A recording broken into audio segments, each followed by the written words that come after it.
Tá, então, o princípio de Sri Guru, serviço a seguro.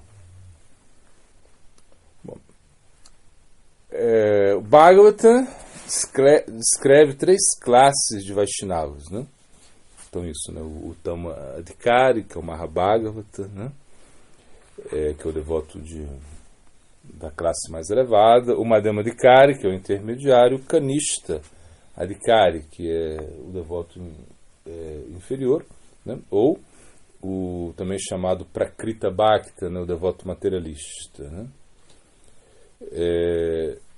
Então, na realidade, o guru genuíno é um Vaishnava do mais alto nível, né?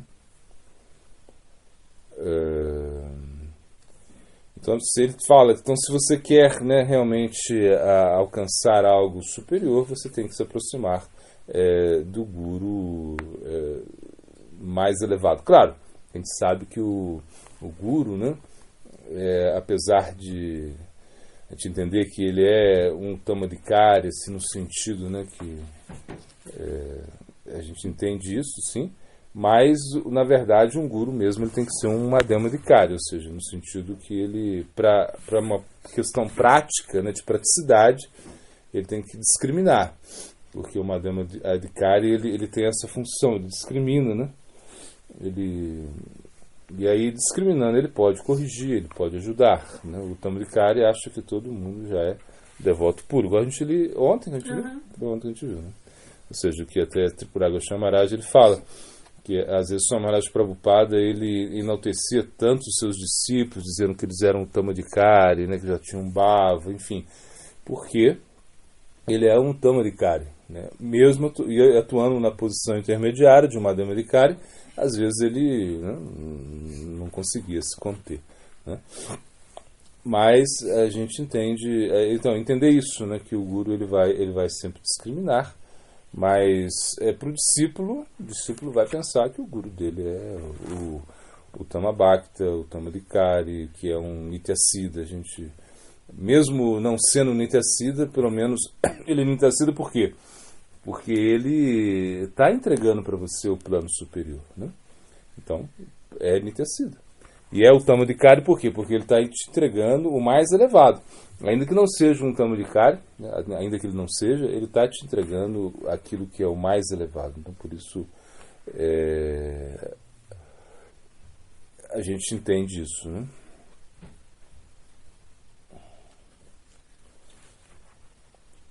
Bom, aí claro, aí vai falar o Padma Purana, vai explicar, né, o Mahabhagavata está explicando aqui, devoto mais elevado, né? Ele pode ser guru, né, de toda a humanidade, né? E ele deve ser adorado como se fosse o próprio Krishna, né? Então, mais uma vez a gente... bom, o Krishnadas Kaviraj Goswami cita isso, parece, no Chaitanya Charitamrita, né?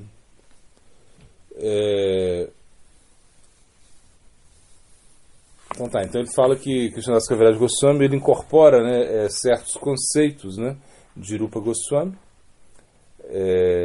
que estão no Bhakti Rasamrita Sindhu, né, para descrever as qualidades do devoto Tama, né.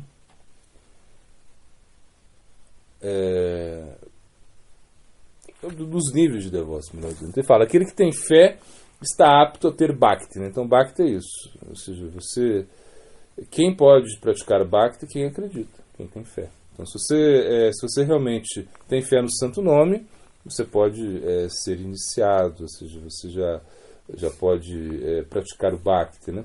Então, na realidade, mesmo que você pratique, né, atos sem fé, o Bhakti é tão poderoso que vai surtir efeito também. Mas para você seguir nessa senda, você tem que ter fé, né? Adoshradha, Pato, Sadhusanga. Então, para você começa com fé, para você realmente se aderir a um sadhu e bhajana kriya, poder praticar, né? E de acordo com a fé, você vai poder também entender o nível de devoto. Então, o devoto ele pode ter uma fé básica, ele pode ter uma fé intermediária, uma fé muito elevada, né? Ou seja, e aí quem tem Shastra Yukti, né? Ou seja, uma pessoa que tem essa... ele é plenamente proficiente, né, no Shastra e na lógica, né? Ele é um devoto considerado mais elevado, né? Capaz de liderar o mundo todo, ele está explicando isso, né? E aquele que em todos os aspectos é perito, tanto em Shastra quanto em lógica, que tem convicção firme, uma fé que não é cega, mas profunda, deve ser considerado o devoto mais elevado em serviço devocional. Aquele que não conhece completamente os Shastras e carece de conhecimento sobre lógica, mas tem fé em Sri Krishna, deve ser considerado devoto intermediário, né? E aquele que não é proficiente no Shastra, mas que tem fé em Sri Krishna, é um devoto intermediário. Então ele está explicando isso, ou seja, porque na realidade, às vezes um kanista, claro, o kanista ele não vai saber citar os Shastras, ele não vai poder argumentar com ninguém, né? E o que acontece com ele é que quando alguém desafia, ou seja, quando alguém propõe uma teoria diferente da que ele está tentando acreditar, ele vai, geralmente ele vai recuar e vai ficar muito perturbado, né, porque a fé dele é muito fraca.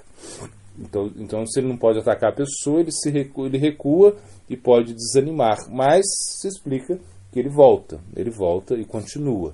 Já um devoto intermediário, quando ele é atacado, ou seja, a fé dele é atacada, ele não se abala.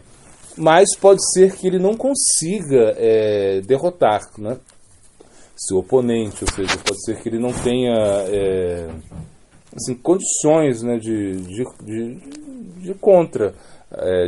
realmente se estabelecer através dos Shastras, né? Mas ele não vai ficar perturbado, ele continua normal, para ele não tem, porque a fé dele é mais forte. Já o Tamadikari, não, quando ele é atacado, ele consegue derrotar o oponente e a fé dele se fortalece cada vez mais, e as pessoas veem esse exemplo e se fortalecem com ele, né? Essa é a diferença.